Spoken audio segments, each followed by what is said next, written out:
I'll be the best in the military because they say I will be, I always say I'll be the greatest jobs president that God ever created. I will. But everybody knows that, especially God.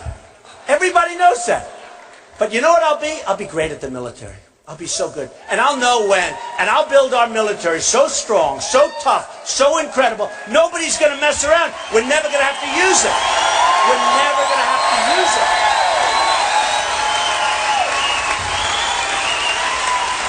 And I'm going to take care of our vets. Believe me, they're our greatest people.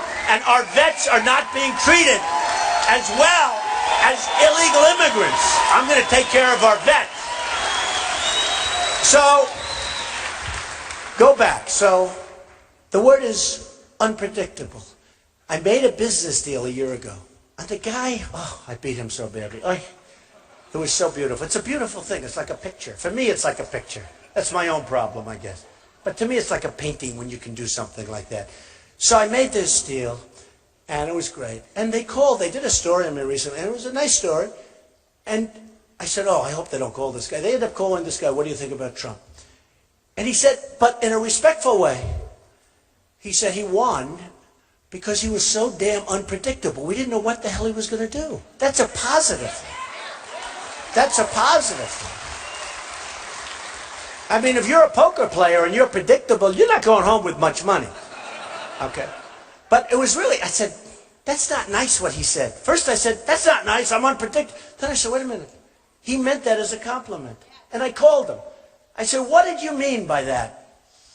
He said, I think that's the greatest compliment I can pay. We could not figure you out. You came at us from 15 different angles.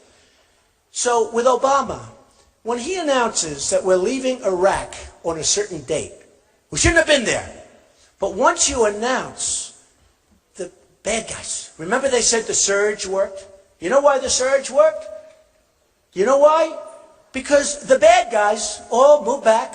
They said, hey, what do we have to get killed for? I mean, these people don't mind being killed. Can you believe it? But they say, if we don't have to, let's not. So they moved back, and they said, hey, they're leaving in, what was the date? Do you remember the date? Specific date to the day. We will have all troops out. I am a great president. So the bad guys, meaning the opponents, whatever you want to call them, they just said, they're leaving in a year. Going to have all the troops out. Let's go back. What do we have to be shot at for the next year? And what do we have to do? Because if we do well, maybe he'll change his mind and stay. So let's let him think he had this great victory with the surge, right? The surge worked. Didn't work. What happened is everybody pulled back. They said, let's wait. Now we leave because of a lack of leadership. We leave, and boom, it comes apart. That's what happened. That was the surge. Everybody talks so much, the surge was so great. The surge was great because everybody knew. They knew what was happening.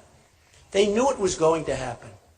They knew we were leaving, even through Bush. I mean, honestly, they knew we were leaving. We were fed up. So they pull back and they say, let's get them out. Everybody wanted to leave. Now, I would have done it differently, even if I wanted to leave. And I might or might not. I won't even say. People say, Mr. Trump, what's your attitude on ISIS? When will you attack them? Where? I said, I have a real chance of winning. I don't really want to tell you what my attitude. I want them to guess. I don't want to really tell you. I mean, the one bad thing about our system, we have a system that's got flaws, let's face it.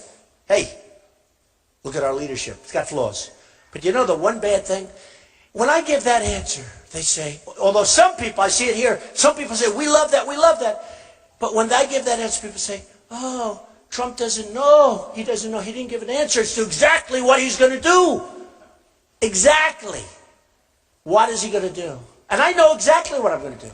And eventually, after I was asked the question by 10 different reporters, all of whom are here tonight, by the way, I said, here's the problem. If I don't give the answer, I'm not going to win. Because they write so incredibly negatively. So if I don't give the answer, I'm not going to win. They're going to say Trump wouldn't give us the answer. They don't know its unpredictability. They don't know its strategy. And I said it for a period of time, like a month. I would say, I don't want to tell you because I actually have a chance. Because from the time I announced, I've been at the top of the polls, almost at the top. You know, we're doing well. Iowa, will you get your numbers up, please? Hey.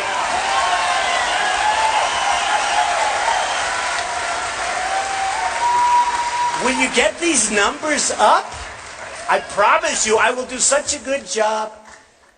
First of all, I am a great Christian, and I am. Remember that. And I do well with the evangelicals. But the evangelicals left me down a little bit this last month. I don't know what I did. But I am a great Christian. I'm a believer, and I believe in the Bible. And I even brought my Bible a month ago to a group signed by my mother, Mary, and with the address and the date. I won't tell you what date it was because you think I'm younger than that. But she didn't want anybody taking my Bible because that was very important to her. So it has I was so cute. She has the address, has the date. But I said to myself, you know, so by the way, before I forget, will you get the numbers up, Iowa, please? This is ridiculous. I mean, what is my competition? In all fairness, what is my competition? Do you think these guys, I'm not going to say Carson. I'm not going to say Rubio, who really is way down. I mean, I am second. It's not like terrible, but I don't like being second. Second is terrible to me. But do you think that Ben is going to go to China? These guys are fierce. Like they come into your office. I've made many deals with China. I've had great victories in terms of deals with China. They come into your office. There's no, hello, how are you? It's a wonderful day. They come in. We want deal. There's no games. I do this for a living. I'm really good at it, folks. Really good. And, you know, when you talk about energy, I'll tell you one thing. Everybody agrees, ooh, do I have energy? Ooh. I toss and turn, thinking about how I'm going to make the best deal for you, folks. I'll be tossing and turning. I will be tossing and turning. You're going to have so many deals that are so good for you. We're going to have numbers that are going to be so good. I always joke, you may get tired of it, but then I always take that back because nobody gets tired of winning. We don't win anymore. You know, think about it. Do we win at all, ever? We lose with the military. ISIS beats us, everybody. We lose with trade. When are we going to come back and say, we beat China on a deal? When are we going to come back? We beat Japan. Do you know that everybody said, oh, Japan, they have so power over us. They have so much power because we owe them $1.5 trillion. And they send all those cars. We don't, they have no power. If we ever say, listen, you're not going to treat us fairly, we don't want your cars anymore, they go out of business, folks. They're gone. Same thing with China. China's not even doing that well. But they just devalued their currency, the biggest in 2 decades. And the reason they did it, they could never thought, but we have so many other problems that they felt, oh, wow, we can get away with this. And it's going to make it impossible. Did you see the results the other day of Caterpillar tractor? Horrible. Because they're not getting stuff out. Because everybody, Japan and China in particular, is devaluing their currency. That's their #1 weapon. And the stupid trade deal that we're making doesn't even cover it. That's their #1 weapon. And the trade deal that we're making doesn't cover it. So I only say this. And you know what? People might say, it's terrible. He's a terrible person, a terrible human being. He shouldn't, but I'm going to vote for him anyway. Okay, that's fine. I'm actually a nice person. I only say this. Nobody can do this stuff better than me. And I know all the guys I'm running against. They're wonderful people. Some of them I really like, but who cares? I was talking to one of the candidates the other day. I was talking about corporate inversions, and they didn't even know what the hell I was talking about. They had no idea. It's not their thing. And unless we stop all of the things that are going with other countries, and unless we make great trade deals, we're being eaten alive. That's why when you look at the phony numbers, we have 100 million people in our workforce that aren't working. Our real unemployment rate is probably 30%. It's not 5.3%. That was done for politicians, so they look good. It's not 5.3. How can you have 5.3 when you have 100 million people? You look for a job. If that young guy, that handsome young guy with the red hair right there, if he comes out and looks for a job, that's right, I'm talking about you.